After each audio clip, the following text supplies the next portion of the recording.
Good morning, and welcome to your morning cereal.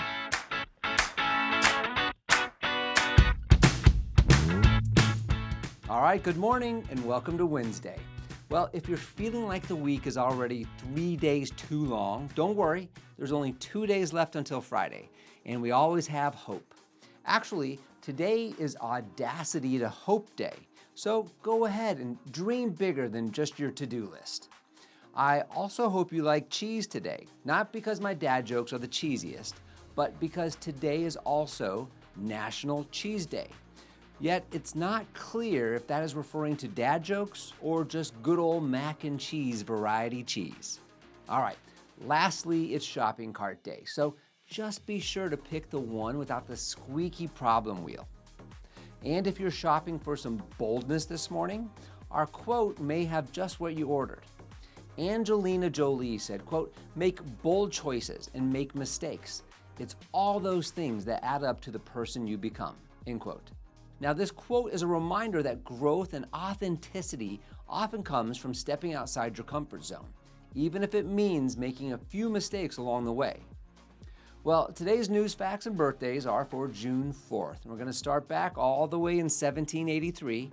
That's when the Montgolfier brothers, they publicly demonstrated their hot air balloon for the first time, marking a significant milestone in aviation history.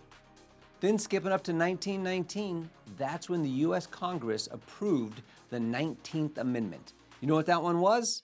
It's an important one. It was the amendment that granted women the right to vote.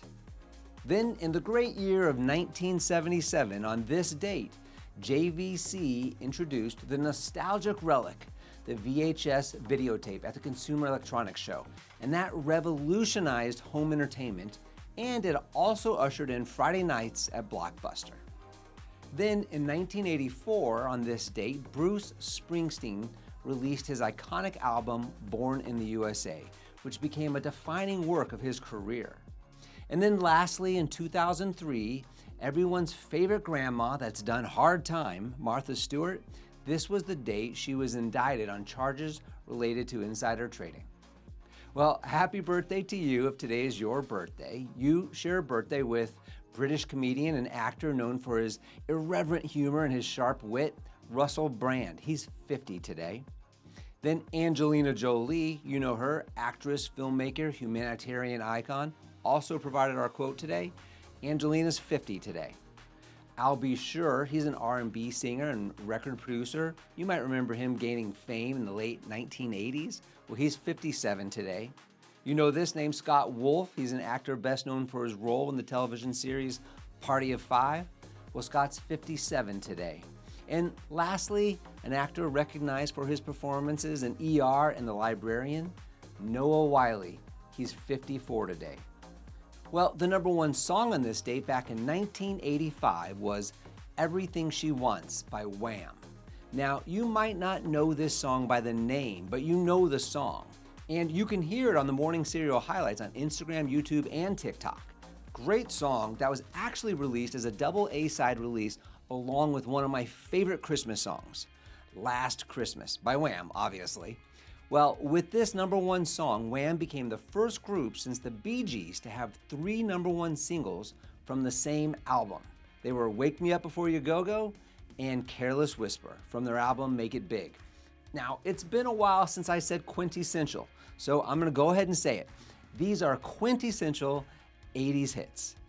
Now, let's go ahead and jump into some essential self-improvement in our book review segment.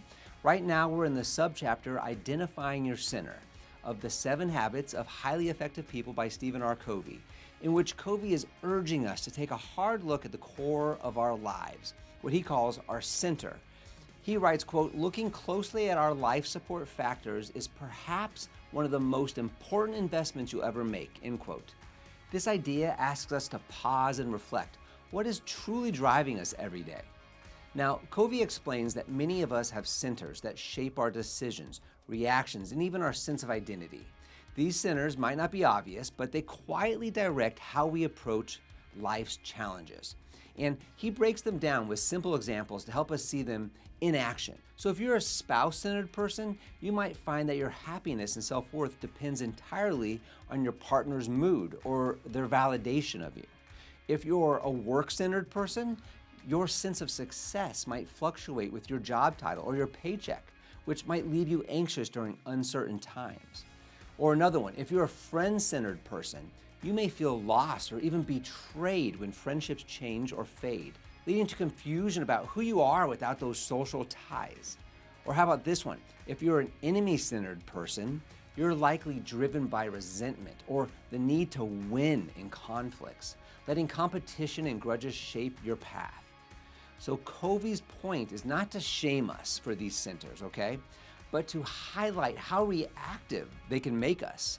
These alternative centers often shift with external circumstances, making it hard to stay balanced or find real satisfaction.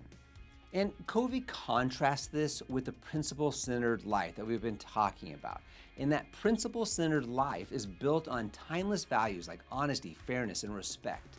Now, when we center ourselves on these principles, Covey says we gain security that doesn't depend on the moods of others. It's guidance that comes from within. It's wisdom that sees beyond the moment. And it's a power that's proactive rather than reactive. Now, Covey's call to action in this chapter is simple, but it's an important one. He says, identify your current center and ask whether it's giving you the stability and the clarity that you need. Are you living in reaction to someone else's expectations, or are you guided by principles that you've chosen? Okay, here's your takeaway. By looking closely at your life support factors, as Covey puts it, you're not just naming your center. You're taking the first step in redesigning it. And that shift from reactive to principle-centered living is what truly unlocks your effectiveness and peace of mind. Hey, thanks so much for joining us today on Morning Cereal. And as we wrap up today's episode, remember to embrace the audacity to hope and savor some cheese if that's your thing. We'll be back here tomorrow with more insights and more stories to start your day off with. Hey, have a fantastic day. Don't forget to follow and subscribe to the Morning Cereal podcast on the One Life Live It channel. You can find more episodes and videos by visiting our YouTube channel and the website at Sean Inglis and at SeanInglis.com, where you can also follow our other podcasts, the Mr. and Mrs. Inglis podcast and the Life Happens podcast. In these other podcasts, we'll dive deeper into everyday issues, self-improvement and well-being, business and finance, and we welcome special guests too. So join us. It'll be a good time, I promise. Thanks again for listening. Have a fantastic day, and we'll see you tomorrow.